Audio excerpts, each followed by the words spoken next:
அபிஷேகம் தந்து வழி நடத்தும். அக்கினி நெருப்பாயிறங்கி வரும். அபிஷேகம் தந்து வழி நடத்தும்.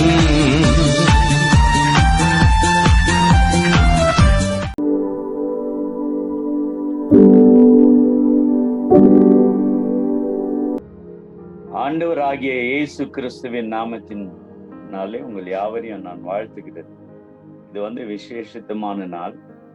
மரணத்தை வென்றவராய் உயிர்த்தெழுந்தார், பாதாளத்தை வென்றவராய் ஜெயம் கொண்டார். கர்த்தராகிய ஆண்டவரை இந்த உலகம் முழுவதிலும்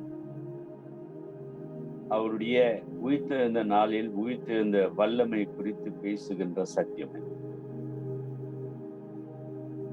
இந்த நாளில் உங்கள் மத்தியில ஆண்டவருடைய வார்த்தையை கொடுக்க கற்றுக் கொடுத்த கிருபைக்காக ஆண்டவருக்கு நான் ஸ்தோத்திரம் செலுத்துகிறேன். எல்லோரும் பேசும்போது இந்த உயிர்த்தெழுதலை மெயினாக வைத்து பேசுவார்கள். என்னுடைய சப்ஜெக்டிலும் அதுதான் இருக்கும். ஆனா அந்த நடந்த ஸ்டோரி, அந்த கல்லறையின் அருகே நடந்த ஸ்டோரி என்ன? இதுல பயமுள்ளவர்கள் வீட்டில் இருந்து விட்டார்கள். சீஷர்கள் ஆண்கள். ஆனால் ஒரு தாய் வேத வசனத்தில் சொல்லும் போது அவர்கள் அந்த கல்லறண்டையில் போகிறார்கள். அதை பற்றித்தான் உங்கள் மத்தியில பேச ஆவியானவர் என்னுடைய உள்ளத்திலே உணர்த்தினபடினாலே அந்த அம்மையார் போற அநேக சகோதரிகள் வேதத்தில் இருக்கிறார்கள். அவர்களையும் நான் டச் பண்ண ஆசைப்படுகிறேன். நடந்தது என்னவென்றால், என்னுடைய தலைப்பு மரியாளினுடைய அழுகையும் இயேசுவும்.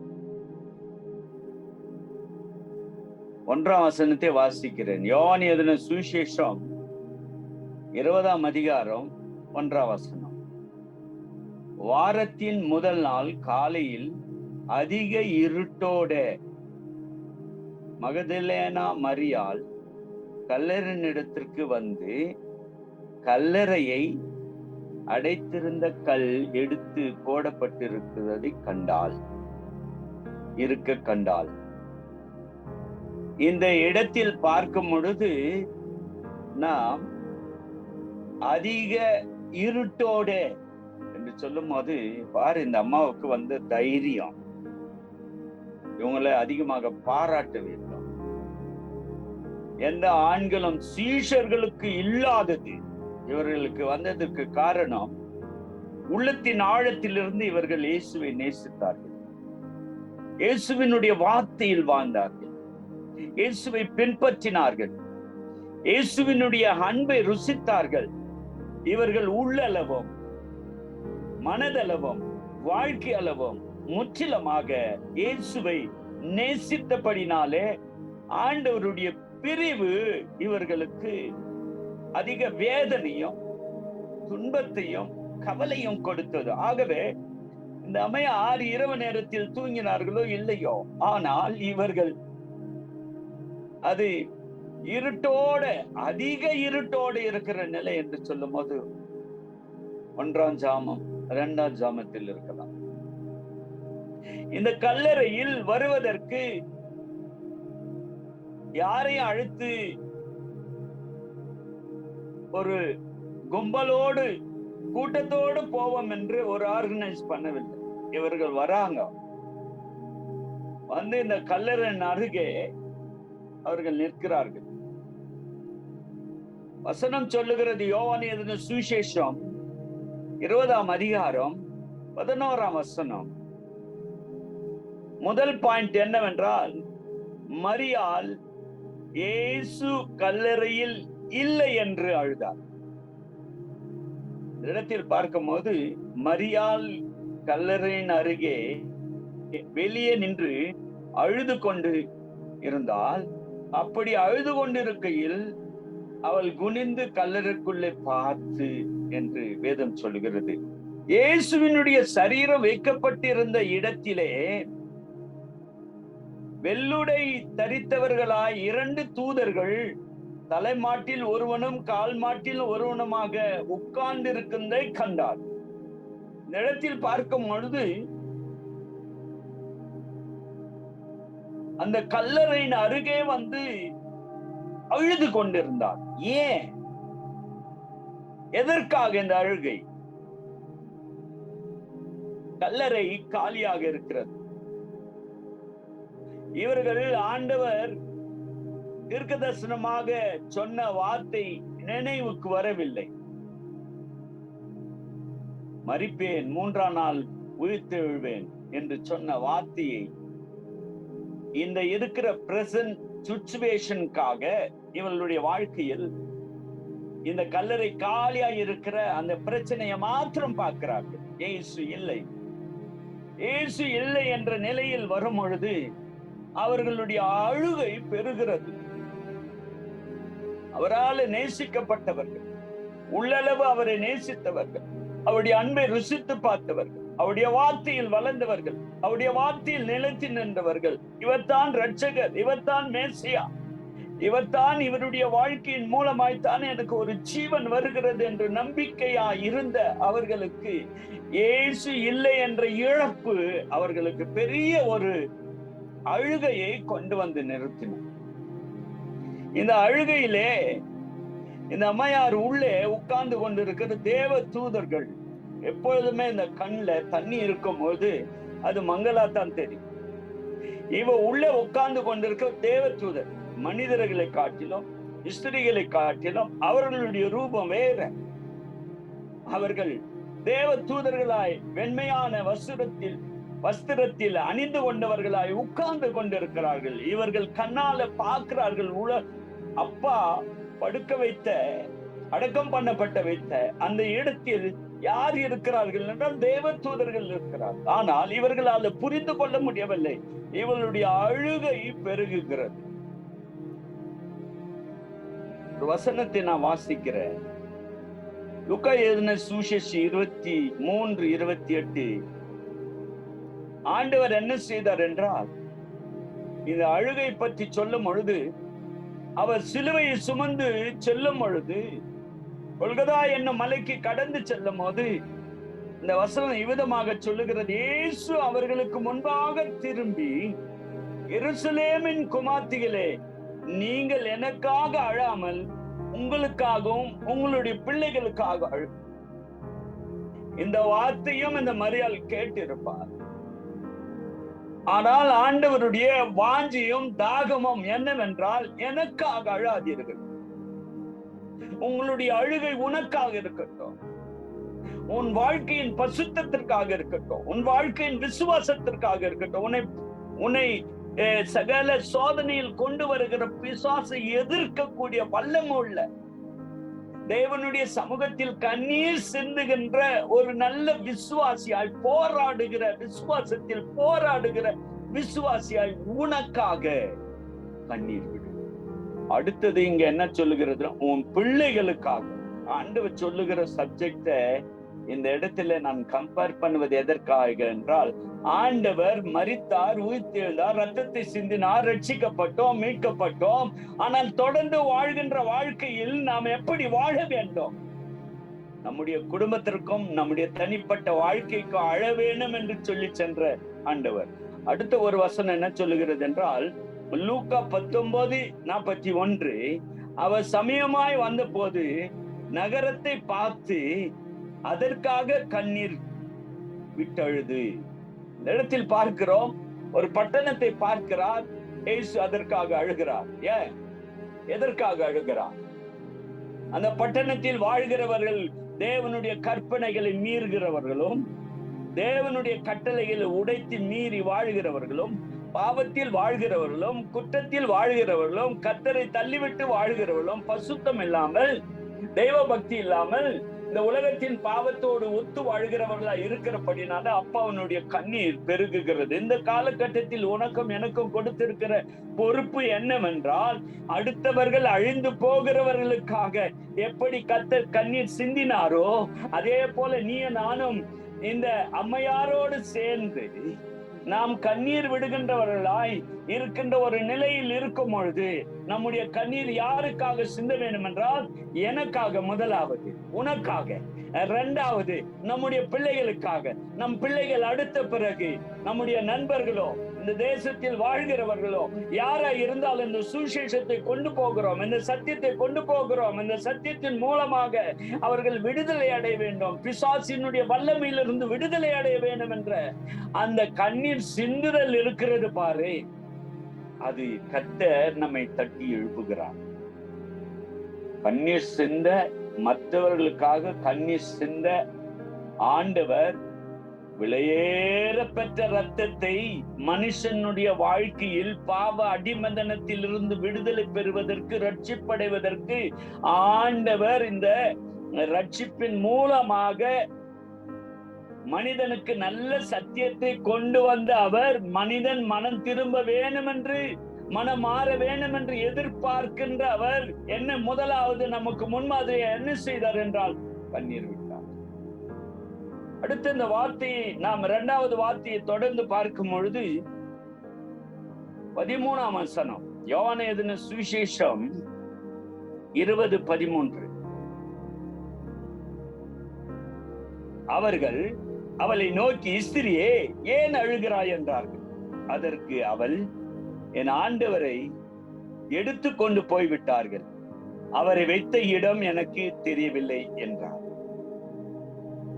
இந்த இடத்தில் பார்ப்பது என்னவென்றால், பிரியமானவர்களை சிந்திக்க வேண்டும். இவள் அழுகையை தேவதூதன் பார்க்கிறான். தேவதூதன் ஏன் அழுகிறாய் என்று கேட்கிறான். இந்த ஏன் அழுகிறாய் என்ற அதற்கு இவள் கூறுகின்ற வார்த்தை என்னவென்றால், ஆண்டவரை எடுத்துக்கொண்டு போய்விட்டார்கள், ஆண்டவர் இங்க இல்ல. அவளுடைய கண்ணீர் என்னவென்றால், இயேசு அங்க இல்ல. ஆமா, எந்தெந்த வீட்டில, எந்தெந்த உள்ளத்துல இயேசு இல்லையோ, இயேசு குடி இல்லையோ, இயேசு ரட்சகராய் இல்லையோ, இயேசு கர்த்தராய் இல்லையோ, அந்தந்த வீட்டுக்கும் அந்தந்த வாழ்க்கைக்கும் கண்ணீர் தொடரும். நம்ம யார் அழுது கொண்டிருப்பது ஏனென்றால், இயேசு அந்த இடத்தில் இல்லை, இல்லை என்ற நிலையில் மனவேதனையோடு அழுகிறார். ஒரு வசனத்தை ஜாயிண்டாக வாசிக்க ஆசைப்படுகிறேன். லூக்கா 7:38. அவருடைய பாதங்களில் அருகே பின்னாக நின்று அழுது கொண்டு அவருடைய பாதங்களை தன்னுடைய கண்ணீரினாலே நிலைத்து தன் தலைமயிரினாலே துடைத்து அவருடைய பாதங்களை முத்தம் செய்து பரிமள தைலத்தை பூசினார். இந்த அருமையான ஒரு சகோதரி. நான் இப்போது பேசிக் கொண்டு வருவது எந்தெந்த சகோதரிகள் வேதத்தில் அழுதார்கள், எவ்விதமாக அழுதார்கள், எவ்விதமாக ஆண்டவருக்கு முதலிடம் கொடுத்தார்கள் என்பதை குறித்து இந்த இடத்தில் ஆராயும் போது, இவள் இயேசுனுடைய அருகே பின்னாக நின்றவளாய் இருந்து அழுது கொண்டு அவருடைய பாதங்களை தன் கண்ணீரினால நிலைத்து. ஆமா, ஒவ்வொருவரும் புரிந்து கொள்ள வேண்டியது ஆண்டவருடைய சித்தம் என்னவென்றால், நாம் ஒவ்வொருவரும் நம்முடைய கண்ணீரை சிந்த வேண்டியது தேவனுடைய பாதத்தில் உணர்த்தப்பட வேண்டும். நீ எங்கெங்க அழுகிறாயோ அங்கெல்லாம் என்னென்னவோ பேசுவார்கள், சாதகமாக பேசுவார்கள், பாதகமாக பேசுவார்கள். ஆனால் இயேசுவின் பாதத்தில் விடுகிற கண்ணீர் ஒரு காலமும் அதற்கு பதில் இல்லாமல் போகாது. நம்முடைய கண்ணீரை ஏந்தி பதில் கொடுக்கிற, நம்முடைய கண்ணீரை துருவில் ஏற்றுக்கொள்ளுகிற கர்த்தர், நம்முடைய கண்ணீருக்கு ரெஸ்பெக்ட் கொடுக்கிற கர்த்தர், நம்முடைய கண்ணீருக்கு பதிலை கொடுக்கிற கர்த்தர், நம்முடைய பதிலுக்கு அவர் கொடுக்கின்ற நம்முடைய தேவையான ஆன்சரை கொடுக்கிறவர், அற்புதத்தை செய்கிறவர் அவர். ஆகவே ஏன் அழுகிறாய் என்று கேட்கும் போது அடுத்த பாயிண்ட் என்னவென்றால், அடுத்தவர் வருகிறார். இந்த யோவான் 20:14 இவைகளை சொல்லி பின்னாக திரும்பி இயேசு நிற்கிறதை கண்டார். இங்கதான் ஒரு அருமையான ஒரு காட்சி.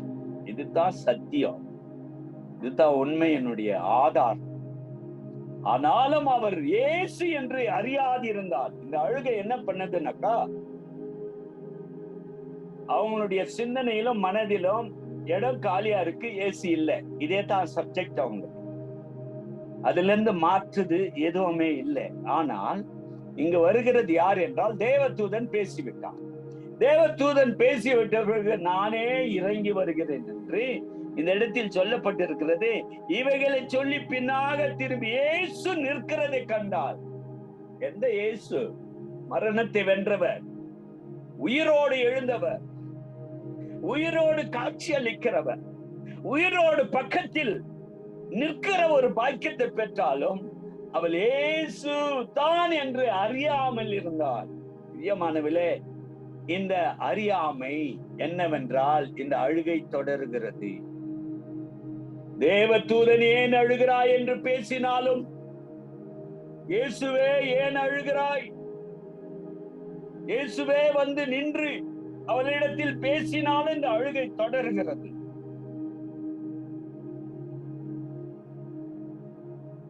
அதுக்கு ஆண்டவர் அவளோடு பேச, அந்த பேச்சினுடைய வாழ்க்கை பாருங்க, எத்தனை ஆண்டுகள் இயேசுவோடு பயணத்தை செய்து ஆண்டவருடைய வார்த்தைகள் அவருடைய டோனு மெமரியில இருக்கும். இந்த சிச்சுவேஷனால அதை அவர்கள் மறந்து விட்டார்கள். யார் பேசுகிறார், யார் நின்று கொண்டிருக்கிறார், யார் வந்திருக்கிறார்?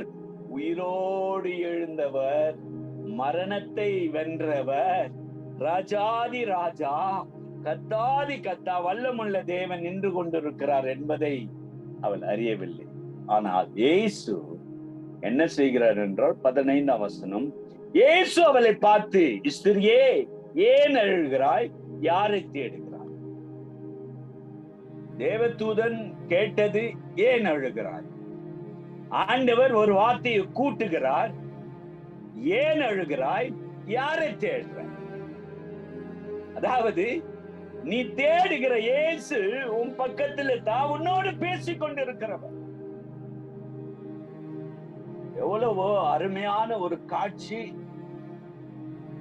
அருமையான ஒரு சிச்சுவேஷன். எவ்வளவு பெரிய பாக்கியத்தை இந்த அம்மையார் கிடைத்திருக்கிறது. எல்லாவற்றிற்கும் காரணம் இயேசுவை நோக்கி அழுது கொண்டிருக்கிறவர்களுக்கு இயேசுவே காட்சி அளிக்கின்ற நிலையை பார்க்கிறோம். நாம் தேவனுடைய சமூகத்தில் கண்ணீர் விட்டு அழும்போது உன்னுடைய கண்ணீர் எங்கேயோ போகாது. உன்னுடைய கண்ணீருக்கு பதிலை கொடுக்கிற உயிர் உள்ள, உயிரோடு எழுந்த, மரணத்தை வென்ற இயேசு கிறிஸ்து வந்து நிற்பார். உன் கண்ணீரை துடைப்பார். யாரை தேடுகிறாய்? நம்ம அப்ப கூட என்ன சொல்றாங்கன்னாக்கா, அவள் அவரை தோட்டக்காரர் என்று ஒரு மிஸ் அண்டர்ஸ்டாண்டிங் வருது. ஏன்னா அந்த கல்லறையின் பக்கத்தில் ஒரு தோட்டம் இருந்தது, இதுவரையிலும் அடக்கம் பண்ணாத ஒரு கல்லறை இருந்தது என்று எழுதப்பட்டிருக்கிறது. அப்போ அந்த தோட்டம் அங்க இருந்தபடினால இவர் ஒரு தோட்டக்காரன் என்று அவர்கள் எண்ணிக்கொண்டார். ஐயா, நீர் அவரை எடுத்துக்கொண்டு போய் உண்டனா அவரை வைத்த இடத்தை எனக்கு சொல்ல, நான் போய் அவரை எடுத்துக் கொள்வேன். எவ்வளவு தீவிரம் பாரு. எனக்கு தேவையானது இயேசு, ஆனால் உனக்கு தேவையானவர் தான் பேசிக் கொண்டிருக்கிறார். அதைத்தான் நம்முடைய வாழ்க்கையில சில நேரங்களில் ஆண்டவர் பேசும்போது ஆண்டவருடைய வார்த்தையை தள்ளி விடுறோம். ஆண்டவருடைய வார்த்தையை சரியாக புரிந்து கொள்வது கிடையாது. யார் பேசுகிறார் என்று கேட்குது எண்ணுவது கிடையாது. நாம் ஆலயத்துக்கு செல்லும் போதோ இது மாதிரி செய்தி கேட்கும் போதோ ஆண்டவர் உங்களுடைய உள்ளத்திற்கு ஏற்ற வார்த்தையை கொடுக்கிறார். உள்ளத்தை ஆராய்கிற கர்த்தராய் பேசுகிறார். கடைசியாக வசனத்தில் பார்க்கும் போது ஒரு அம்மையார் தன் வாழ்க்கைக்காக அழுதார். 1 சாமுவேல் 1ஆம் அதிகாரம் 10ஆம் வசனம். அவள் போய் மனம் கசந்து மிகவும் அழுது கர்த்தரை நோக்கி விண்ணப்பம் பண்ணினாள். தன் வாழ்க்கையில தாயாய் மாறவில்லை, கர்ப்பம் அடைக்கப்பட்டது என்று தம் புருஷனையும் நம்பவில்லை, தாம் வீட்டில் இருக்கிறவங்க நம்பவில்லை, யாரையும் நம்ப கூடாது என்று கர்த்தரை மாத்திரம் நம்ம தேவனுடைய வீட்டுக்கு பயணத்தை துவங்கினார். ஆண்டவருடைய பாதத்திலே வந்து அழுதாள்.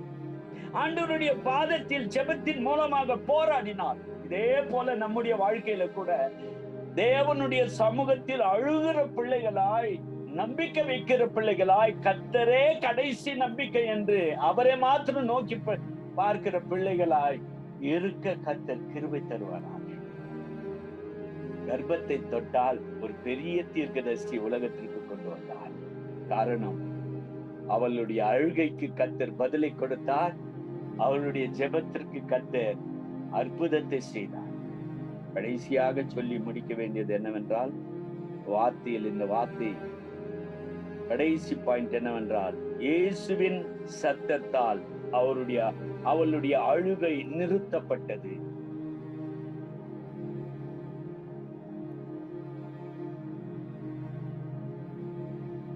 இவ்வளவு நேரம் அவள் அழுது கொண்டிருக்கும் போது அவளுடைய சிந்தனையில் ஆண்டவரையே அந்த கேள்வி கேட்கும் போது, தோட்டக்காரன் என்று எண்ணுவதும், இவர்தான் எடுத்து சென்று இருக்க வேண்டும் என்று எண்ணுவதும் பார்க்கும் போது இந்த அழுகை தொடருமானால் இது தொடர்ந்து கொண்டே இருக்கும். இதற்கு ஒரு முற்றுப்புள்ளி வைப்போம் என்று 16ஆம் வசனத்தில் ஆண்டவர் பேசுகிறார். இயேசு அவளை நோக்கி மரியாளே என்றார். அவ்வளவுதான். அப்பாவினுடைய சத்தம் திட்டவட்டமாக காதிலே விழுந்த பிறகு, இவர்தான் உயிர்த்தெழுந்த இயேசு, மரணத்தை வென்ற இயேசு, பாதாளத்தை வென்ற இயேசு, அப்பா உயிரோடு இருக்கிறார், இயேசு உயிரோடு இருக்கிறார் என்ற மகிழ்ச்சியில் ரபணி என்று அழைக்கிறார். அருமையானவர்களே, இந்த உயிருள்ள தெய்வத்தை ஆராதிக்க, தொழுது கொள்ள கிருபை பெற்றிருக்கிறோம், பாக்கியத்தை பெற்றுக் கொண்டிருக்கிறோம். ஆண்டவர் நம்முடைய வாழ்க்கையில் எதை எதிர்பார்க்கிறார் என்றால், யோவேல் எழுதின தீர்க்கதரிசன புத்தகம் 2ஆம் அதிகாரம் 12ஆம் வசனம். ஆதலால் நீங்கள் இப்பொழுது உபாசத்தோடும் அழுகையோடும் புலம்பலோடும் உங்கள் முழு இருதயத்தோடும் என்னிடத்தில் திரும்புங்கள் என்று கர்த்தர் சொல்லுங்க. ஆண்டவருக்கு விருப்பமான ஒரு கண்ணி, ஆண்டவருடைய ஊழியத்திற்கு ஏற்ற ஒரு கண்ணி. ஆண்டவர் நம்மிடத்தில் எதிர்பார்ப்பது அழிந்து போகிற ஆத்துமாக்களுக்கு ஏற்ற கண்ணீர். நாம் ரட்சிக்கப்பட்டோம், பரிசுத்த ஆடையை அணிந்து கொண்டு இந்த உலகத்திற்கு கிறிஸ்து நம்மிலே இருந்து உயிர்த்தெழுந்தார், எனக்குள்ளே வாழ்கிறார் என்ற அந்த சத்தியத்தில் வாழும் பொழுது உபாசத்திலும் அழுகையிலும் கர்த்தரிடத்தில் திரும்ப வேண்டும்.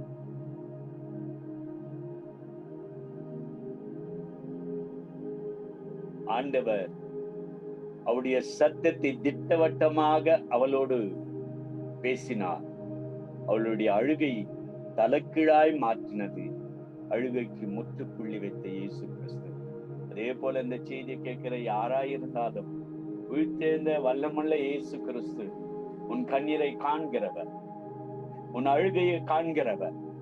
அநேக நாட்கள் தொடர்ந்து வருகிற அந்த கண்ணீருக்கு முற்றுப்புள்ளி கொடுக்க இயேசு மரியாளுக்கு நின்றவர் உன் குடும்பத்திலே வந்து நிற்பார். உயிரோடு எழுந்த இயேசு உன்னுடைய தனிப்பட்ட வாழ்க்கையிலும் வந்து நிற்பார். உனக்கு செய்ய வேண்டிய அற்புதத்தை செய்வார். அவளுக்கு எப்படி கண்ணீர் நிறுத்தப்பட்டதோ அதே போல இந்த செய்தி கேட்கிற ஒவ்வொருடைய வாழ்க்கையில் தொடர்கிற கண்ணீர்களை நிறுத்த வல்லவராய் இருக்கிறவர் யார் என்றால், இந்த நாளிலே உயிர்த்தெழுந்த இயேசு கிறிஸ்து, மரணத்தை வென்றவர், ஜீவனோடு இருக்கிறவர், உனக்கும் எனக்கும் ஜீவனை கொடுத்தவர். இப்படி செய்ய கர்த்தர் தம்முடைய வசனத்தை ஆசீர்வதிப்பாராக. ஆமென்.